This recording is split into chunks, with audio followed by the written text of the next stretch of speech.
Next తో IT job పక్కా 5 lakhs challenge program లో చేరండి. కేవలం 100 రోజుల్లో జాబ్ తెచ్చుకోండి.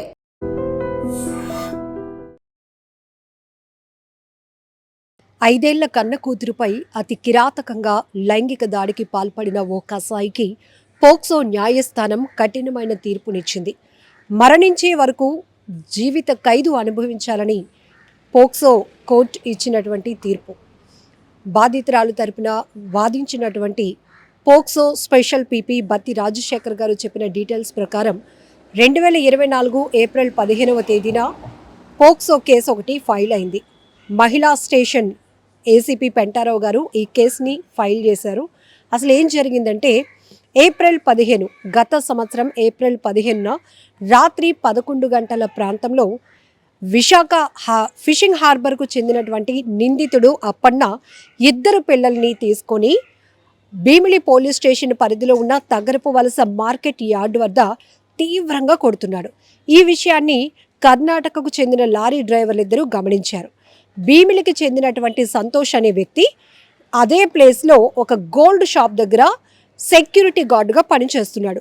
ఆ టైంలో అక్కడ ఎవరూ లేకపోవడంతో ఈ ప్రాంతం పైన వారెవరికి ఒక అవగాహన లేకపోవడంతో ఆ సెక్యూరిటీ గార్డు దగ్గరికి ఈ కర్ణాటకకు చెందిన లారీ డ్రైవర్లు ఇద్దరు వెళ్ళి అక్కడ ఎవరో ఒక వ్యక్తి బాగా తాగేసి ఇద్దరు పిల్లల్ని రక్తం వచ్చినట్టు కొడుతున్నాడు, మీరు వెళ్ళి చూడండి అని చెప్పి ఈ లారీ డ్రైవర్లు ఆ సెక్యూరిటీ గార్డుకు చెప్పారు. ఈ సెక్యూరిటీ గార్డు సంతోష్ ఇమీడియట్గా భీమిలి పోలీసులకు సమాచారం ఇచ్చి ఇక్కడ పిల్లల్ని ఒక వ్యక్తి చాలా గట్టిగా కొట్టాడు, ఒక పాపకి బ్లడ్ కూడా వస్తుంది అని ఇన్ఫర్మేషన్ ఇవ్వగానే భీమిలి స్టేషన్కు సంబంధించినటువంటి ఒక కానిస్టేబుల్ రవి గారు అక్కడికి ఇమీడియట్గా చేరుకుని ఆ పాప పరిస్థితి చూస్తే ఇద్దరు పిల్లల్ని కొట్టాడు.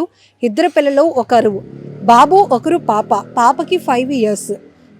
ఆ పాపకి తీవ్రంగా రక్తస్రావం అవుతూ ఉండటాన్ని ఆ రవి అనే కానిస్టేబుల్ గమనించి ఏం జరిగింది చిట్టి తల్లి అని ఆ పాపను అడిగేటప్పటికి నాన్న గట్టిగా కొట్టాడు, తర్వాత ఇలా చేశాడు. ఎందుకంటే మనకి తెలుసు ఆ లైంగిక దాడి అని, అత్యాచారం అని, కానీ ఆ పాపకి ఏం జరిగిందో తెలియదు. కానీ ఇలా నాన్న చేశాడు అని చెప్పేటప్పటికి ఆ కానిస్టేబుల్ కళ్ళల్లో కూడా కన్నీళ్ళు వచ్చాయి.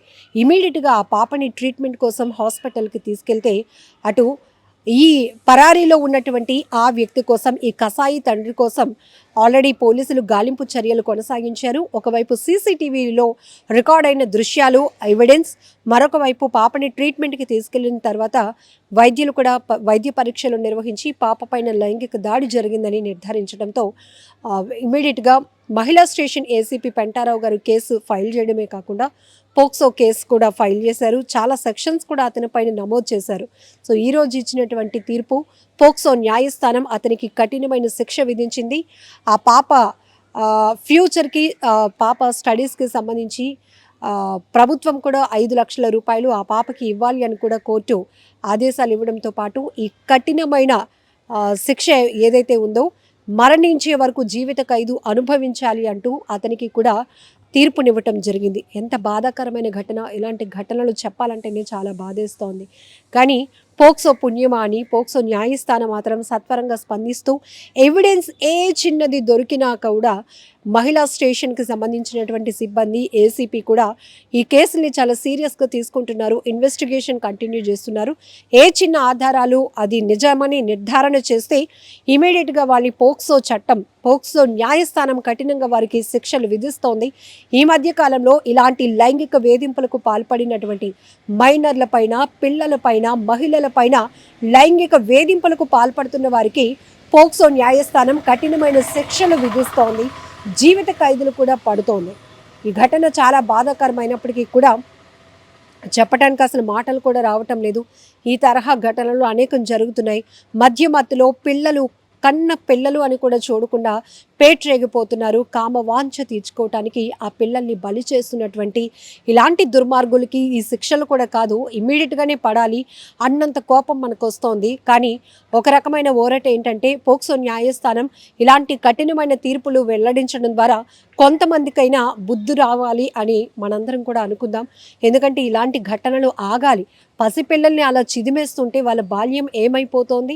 కన్న తండ్రే అలా పైశాచికంగా వాళ్ళపైన పడిపోతుంటే ఆ పిల్లలు ఇంకెవరికి చెప్పుకోగలుగుతారు? సో తీర్పు గురించి అయితే కేసు డీటెయిల్స్ అయితే మేము చెప్పగలుగుతున్నాం, కానీ ఆ పిల్లలు 4 ఏళ్ల పిల్లలు 5 ఏళ్ల పిల్లలు అనుభవిస్తున్న నరక యాతన గురించి మాత్రం మాటలు కూడా సరిపోవు. ఏం చెప్పలేం. వాళ్ళ పెయిన్ వాళ్ళకి ఆ నాలెడ్జ్ కూడా ఉండదు. ఏం జరుగుతుందో కూడా అర్థం కానటువంటి పరిస్థితి, ఒక రకమైన పెయిన్, భరించలేని నొప్పి. మరొక వైపు కన్న తండ్రి ఇలాంటి అఘాయిత్యాలకు పాల్పడుతుంటే అసలు పసిపిల్లలు వాళ్ళని ఇలా చూడటం, వాళ్ళపైన ఇలాంటి దారుణాలకు ఒడిగట్టడం కన్నీళ్లు తెప్పించేటటువంటి మాటలే తప్ప ఇంకొక వీటిని డీటెయిల్గా చెప్పడానికి కూడా మాటలు సరిపోవు. ఇలాంటి ఘటనలపైన మీరేమంటారో కూడా కామెంట్ బాక్స్లో మెన్షన్ చేయండి.